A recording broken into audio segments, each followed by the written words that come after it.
Hey guys, it's Bob from Northern Adventure. Today, doing something a little different. We're going to be making some wine. We're batching it up, putting it into primary fermenters. So there's a couple different ways you can do the wine. I buy kits sometimes, and then other times I have my own fruit. Today, I got two kits we're going to be putting together. We're going to do kind of this in real time. I've done enough kits to where I can breeze through this pretty good, but I will stop and explain a few things that feel that are very important. So today, right now, we have some De Roy. This is a little bit of a more drier wine, semi-sweet, but it's a good wine. It's going to make about, I would say, 28 bottles. Okay, it's going to cost you about 120 bucks. You do the math, we're talking some really good quality wine and affordable. So the other one I'm doing is for my daughter. It's blueberry. It's an Island Mist. This is all by Wine Expert, company out of Canada. The kits are pretty foolproof. I'm going to show you what I do. So if you come over here, so let's first talk about sanitizing your equipment. When they talk about sanitizing, it's not just throwing it in the sink and washing it with Dawn dish soap. I do that, but that's dishwasher cleaned or dish cleaned, not sanitized. Those of you who have worked in the food industry or restaurant business, you'll know that when you're actually sanitizing the restaurant equipment, you're using typically an acid cleaner. So you wash your dishes, and like you'll see in a bar or restaurant, them putting the glass washers. There's 3 different sinks. They wash them and then they put them in an acid sanitizer and then they rinse them. So this is what most restaurants are using. It's Star San.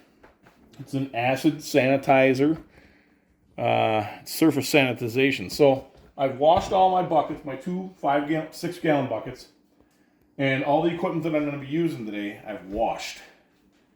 And then I've washed it in the sanitizer, okay? So I have my mixing spoon, my 2 lids, my 2 buckets, and my airlocks, okay? So, that being said, we're going to go over to the instructions.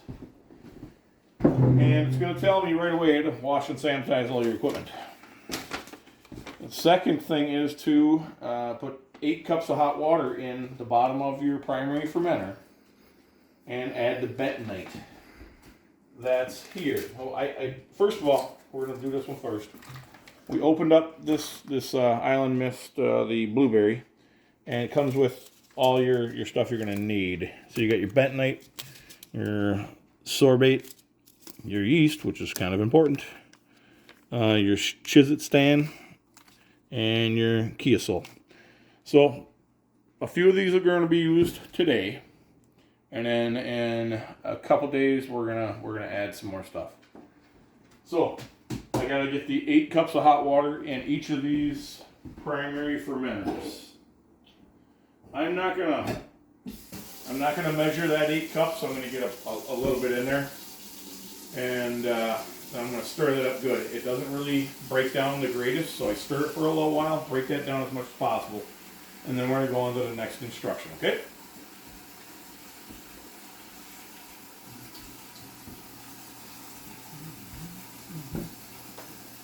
Again, the sanitization is very important. Another thing with this is an acid cleaner. This will mess your countertop when it gets on your countertop. So it leaks out off the edge, or it gets water on this container. It will take your plastic laminate countertops and make them pretty ugly. Let's try not to make that happen. So, a bunch of water in this one. We'll get it over here. I'm going to start filling the other one while I'm getting the bentonite in there.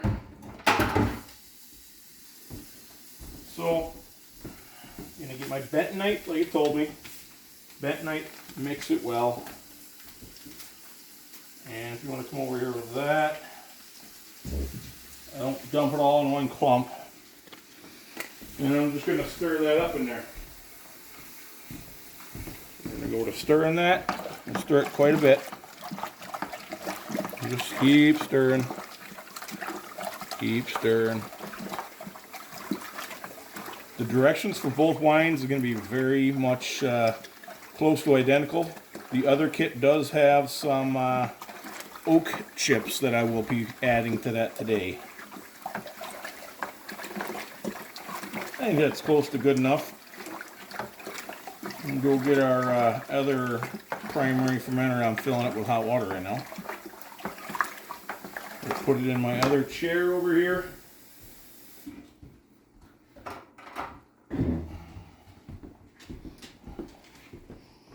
And again, I'm going to keep these separate from the other one. Here's my other pack. The only thing different is this is oak chips, American medium. So there's European chips that they use sometimes. But it's basically all oak. When you get our bentonite again, you got everything else is the same, including directions. Bentonite. Dump that in nice and easy.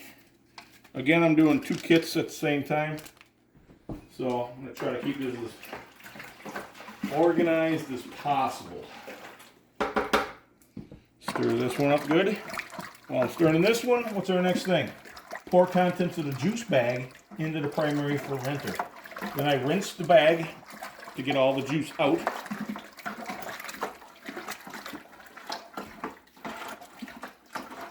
Okay, and then it says if there are 2 bags, the large one is used now. The other one is a flavor pack. This one does have the flavor pack, as you can see. That's my flavor for the, and this is my juice. So, this is real grape juice, guys. So, we're making, this isn't just kit wine. It's not fake. It's the real deal. It's just they've compiled all the ingredients and everything you need to make your wine. So you don't have to do hardly any thinking. So that's my juice pack. I'll pop that open with a butter knife. I'm going to dump that into this bucket here.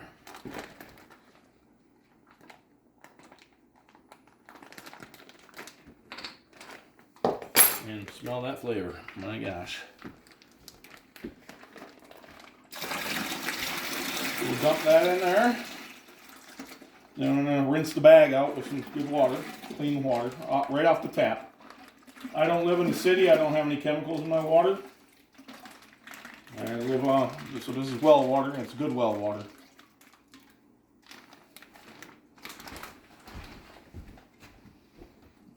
Change that temperature of the water down to cool now. We needed the hot water for dissolving the bentonite. You're going to be filling this whole thing up with water, so you can put quite a bit of water in here.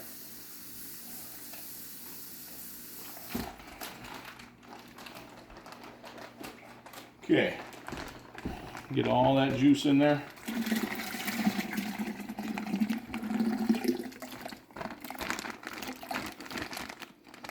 Alright. So, we're going to do the same thing to this one. And do each thing, each kit at the same time.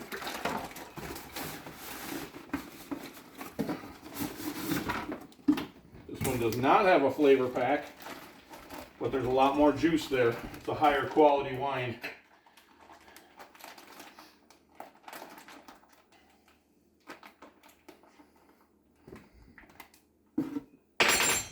There's a lot of juice there, so be careful.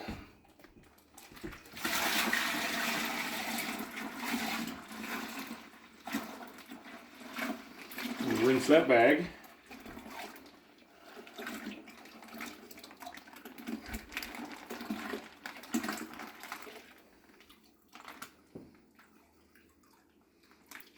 You can see there's actually a lot more solids in that bag. So we're going to rinse that out good, dump it in there.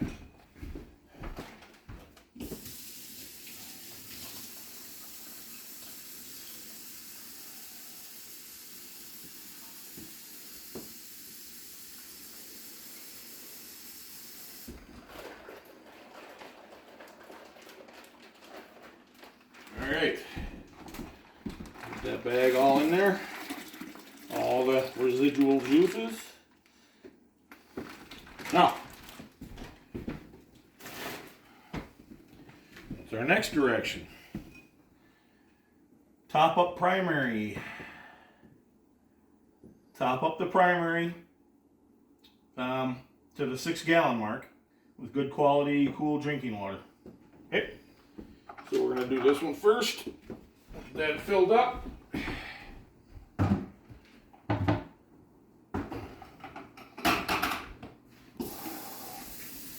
So while it's filling, let's go over here and read up on the next direction that we're going to use.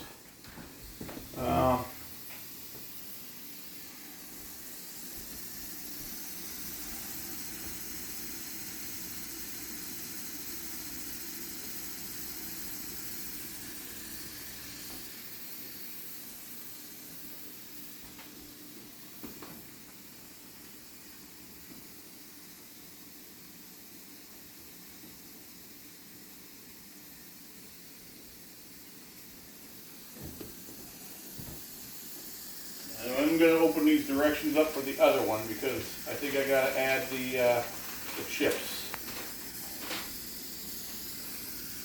Keep going.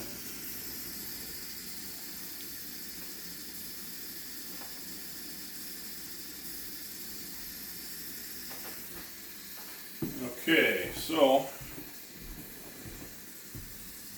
almost full.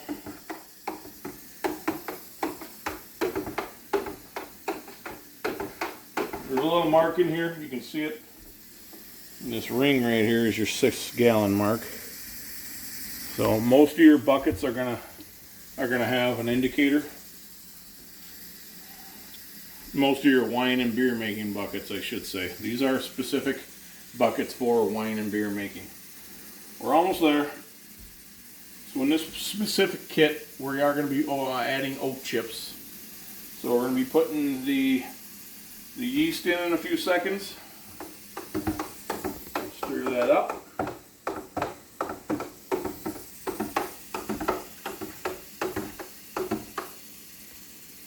Almost there. So I'm going to go grab the yeast. I'll be right back here. So, oat chips, yeast. All the kits that I've been making, I think they are all predominantly being used the Lalvin 1118. It's a very easy yeast to deal with. It almost always starts off and works the way yeast should work. But it does tell me here, so if your kit contains oat chips, which it does, add them in now.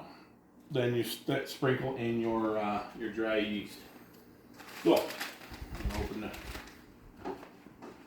open that up. Make sure we're high enough. Don't want to short yourself a bottle of wine. Get scissors for that, actually.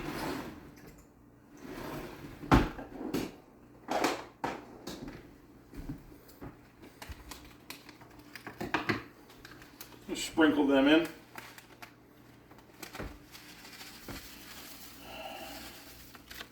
That's going to add a lot of body to the wine. No flavor, just body. So,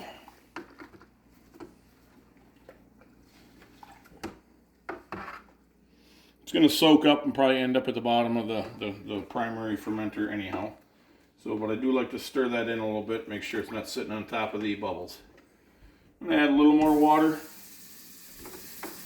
Now another thing, I just know from experience, I do like making wine after the heating season has started. I'll show you why here in a second.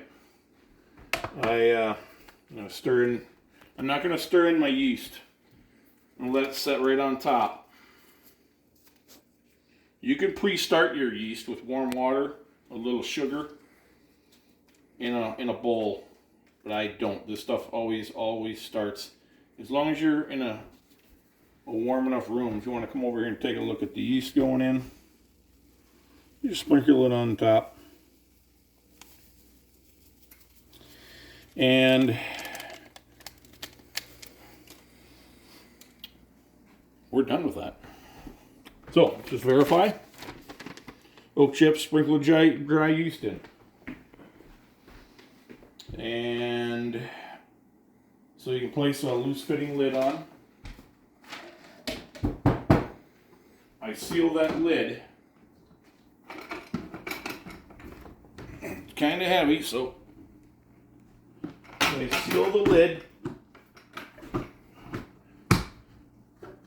This is to the point where you don't want any extra water getting in, or air getting in there.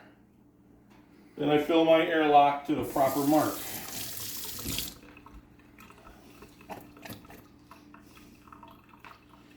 Put that on there. Again, this is sanitized also.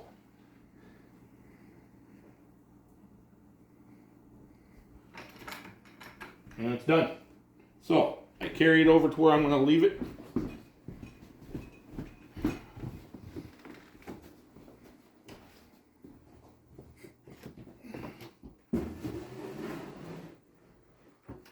Okay, so it's on the shelf. Next thing I do is I take the label off of the container.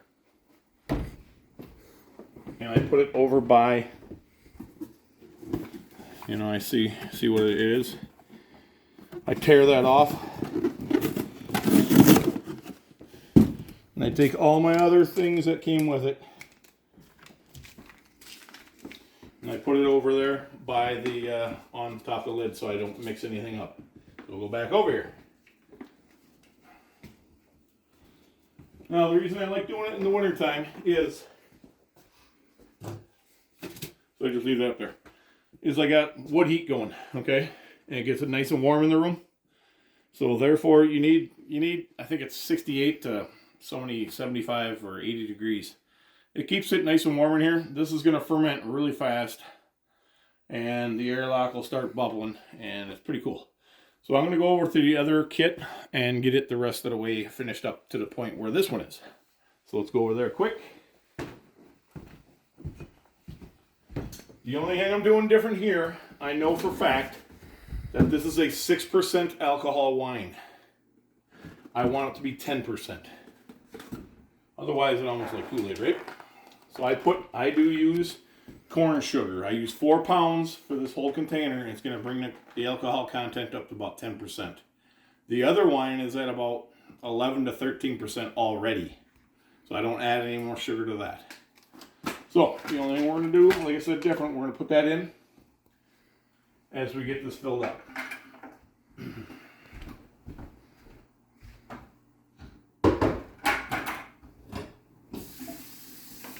So that can go in here because we're going to be putting in some sugar. Stay there.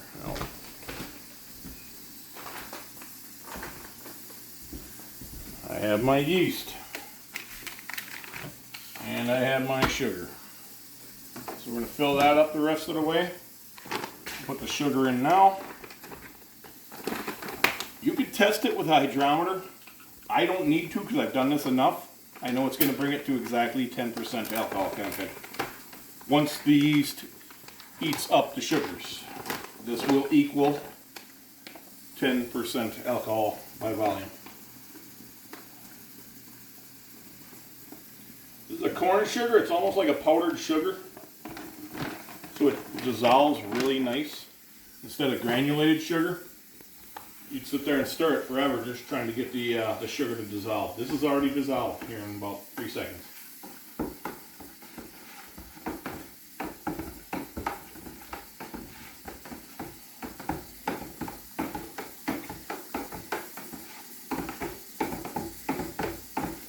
So, I know for a fact this is going to be 10% by volume, alcohol by volume.